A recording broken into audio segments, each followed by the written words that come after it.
We learn things. And that's all I'll say. Yeah. We can say that.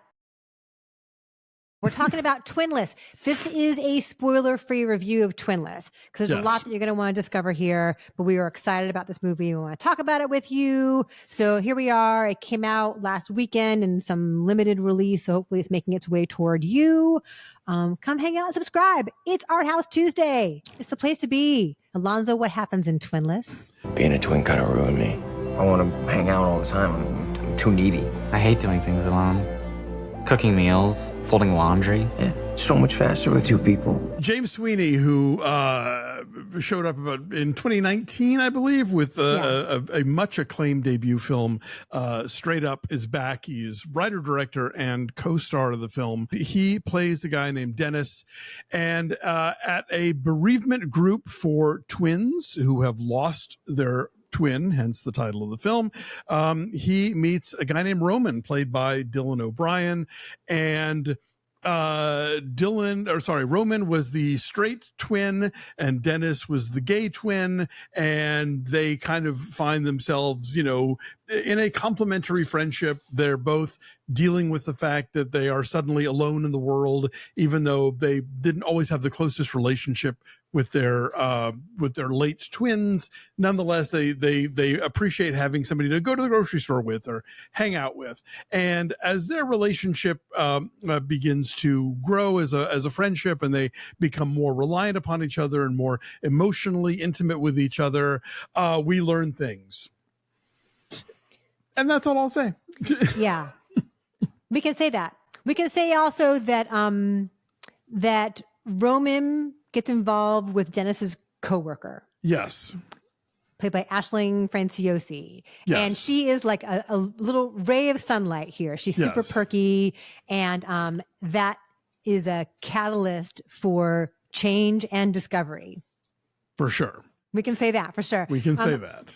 I like this a lot because there's such a cool distinction between these two characters.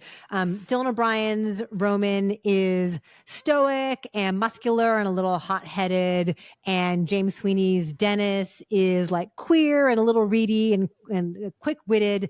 And these are people who, in the real world, under normal circumstances, would never be friends. Right. But this tragic thing has brought them together. And so there's a sadness to the reason that they both have this lovely new friendship that they wouldn't have experienced otherwise. And they really achieve a sense of duality in cool ways, be it a use of split screen. There's a very cool, stylish use of split screen that is germane to the storytelling and not a distraction at all. No. Very, very clever camera work here. Also with the costume design, an idea mirrors of duality. Are used in an interesting way as well. Yes, for sure. One section of this takes place at a place in Portland. This is shot in Portland, which is kind of like Meow Wolf. It's called Hopscotch, and there's like cool interactive art things you can walk through, and so that creates a sense of reflections and some labyrinths and things. And if you have a strobe sensitivity, watch out. But it's a cool place to set the scene that takes place there. I thought Dylan O'Brien was awesome in this. Amazing performance. Like, I have never seen him in anything that demanded this much of him. And I had no idea he was this talented as an actor. He is called upon to play two characters. There are flashbacks, but just even if you were just playing Roman, it is moving and powerful and well thought through. And I think it's such a challenge for an actor to play a character who is not very verbally expressive and find a way to make them interesting, to bring that depth out of them. And he does that really well.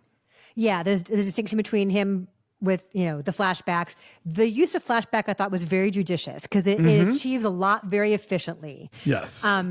And colors everything. But I'm trying so hard to be careful. I know. but he has to create two distinctive people within a very short time frame, and does that really well. If you only know him from the Maze Runner movies or like Teen the odd Wolf. the Taylor Swift music videos, like he's a really, really good actor with a lot of complexity. And James Sweeney too is like, he wrote it, he directed it, he stars in it. That's really tough. I love the rat-a-tat of his self-deprecating humor, and that chemistry that these two guys have with each other is a lot of fun. I like too, as a screenwriter, the choice that he has made to create characters who are messy and who make bad choices, but we are still with them. We don't judge them. We don't condemn them. We've become so interested and so invested in them. And he gives us a lot of credit that we will continue to go along for the ride no matter what they do. And see, that is actually, I think, where I split with you in that I think the movie expects a little much out of us, given characters who have made mistakes and iffy choices. And I think maybe tries to tie it up a little too neatly when it's more complicated than that. But that's my one quibble with the movie, and that happens later on. But I'd say for the most part, I was really into both of these characters before and after things are revealed. And I think, both performances are terrific, but particularly O'Brien, I think, is a real revelation here. For sure. And it's an interesting contrast with James Sweeney's previous film, Straight Up, which we both liked, which is about characters who talk too much. They say too much. The words tumble out of their mouths. And here's about people who withhold things. Yes. And what's great about Ashley Franciosi too is that she's playing a character who at first the movie would have you believe is kind of a dimble, but the further along it gets, it's like, oh wait, you're like stealth smart and you're just not letting people know that. Right. And she has a spine. Yes. Much more than we think, we're going to get from her. She makes some comment about how I'm a people person. I was a Kappa Delta, so you think, she's like this dippy sorority girl. Right. But the skills that you learn in a sorority like, apply to the real world in useful ways. And so she has that. Yeah, totally. Trust me, it's a whole other conversation. I'm very well adjusted. I believe but like she is, as you say, stealth smart. And there's a lot more to her than meets the eye, just like there is to everybody else. She could have just been like the cute girl. Yes, for who sure. drives a wedge, and she's more than that. Just the use of space, the use of like this office, the use of various apartments. Like I think it's all really well thought out in an understated way. And and we should really mention Lauren Graham also as Rocky's mom, who is also a mess. And the movie never feels the need to fix her, but the movie does understand her, I think. And I think, speaking of spaces that tell you a lot, the childhood home that they travel to where she still lives, the exterior and the interior speak volumes.